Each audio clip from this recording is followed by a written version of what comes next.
Hello. Today I want to discuss a simple exercise that can help stretch out and loosen the low back, the yaw area, particularly the lumbar area into the sacrum, the pelvis, hips even. It's a variation of an exercise generally referred to as wall squats. In a wall squat, you stand facing a wall and you have your toes, your knees, and your nose on a wall, and you squat all the way down to the ground, maintaining the nose, knees, and toes on the wall, all the way down and all the way back up. It's actually not that easy unless you are already loose and open in this whole area. What will generally happen is as you go down, eventually you'll start to fall backward. And on a wall, there's nothing really to hold on to. So a good alternative for practice is using a pole or something similar. And you're basically going to hold on to the pole as you do the squatting down and squatting up.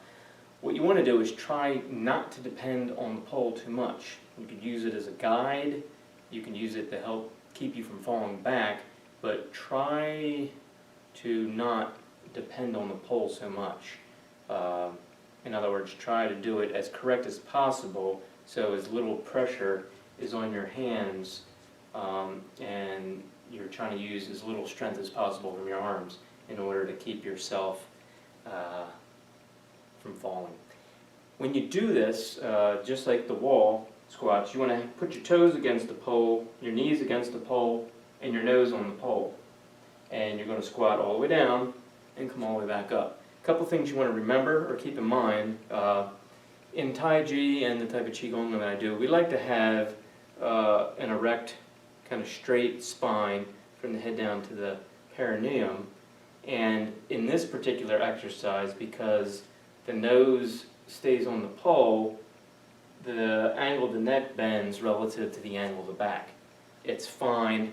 For this exercise, what you don't want to do is let that get tight.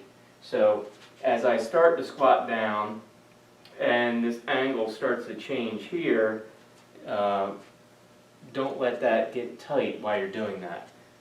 Keep that loose and open. Another thing you want to keep in mind is when you're going down, don't let your buttocks protrude out. Now naturally, they're going to bend out somewhat because this angle here, because my knees are here, this angle changes and the butt goes out. But what I mean by protrude is that. When you go down, don't let your butt stick out like this. Instead, try to let it go down as straight as possible. Now, because this angle goes out, it's going to still be going out, but don't let it protrude. It's going to come down, and at the very bottom, it starts to tuck under. So it'll look something like this.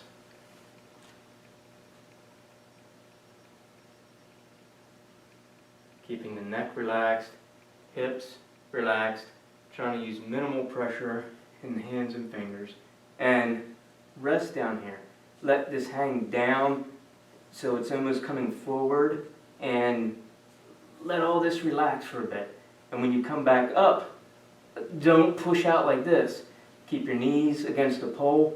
Come up. Again, don't let the butt protrude like this.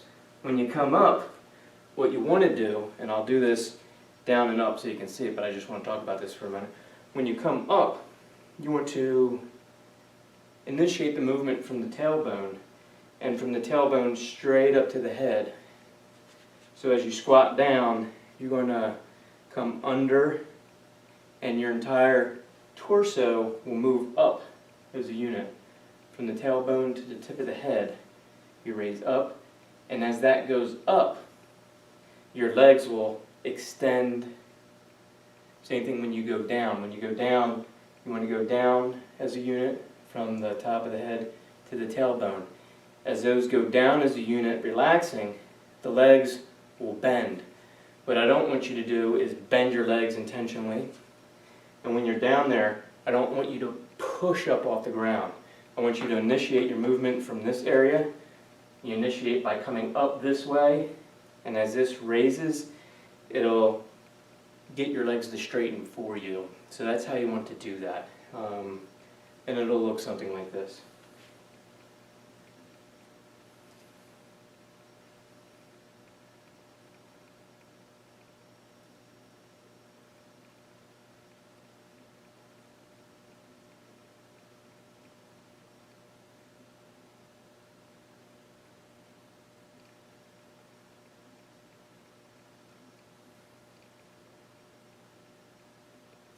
Okay, so that's basically how you want to do that. One more thing, if you have somebody, I don't have anybody with me now, so maybe I'll have to make a part 2 of this video. But while you're doing this, you want to remain loose and open. And like I said, keep this as a unit moving up and down. As this moves up and down as a unit, your legs will automatically bend and unbend. If I had someone else here and had them grab a hold of me around my waist or something, using conventional strength to hold me up, as I lower, I'd be able to still lower.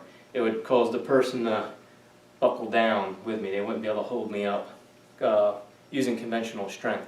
Likewise, if I'm all the way down in that squatted position and they're trying to hold me down, I'd still be able to go up because I would be staying loose and open, not pushing from the ground. If you push from the ground and somebody's pushing down on you like that, unless you're a lot stronger than them, you're not going to be able to get up. So I don't want you using conventional strength, brute strength, to get down and up from the squat. Stay loose, relaxed, open, let this whole area loosen, relax, and I guess that's about it. Like I said, it's an alternative to the wall squat for those that can't do a wall squat. You could use the poles to guide. Alright, thank you for watching.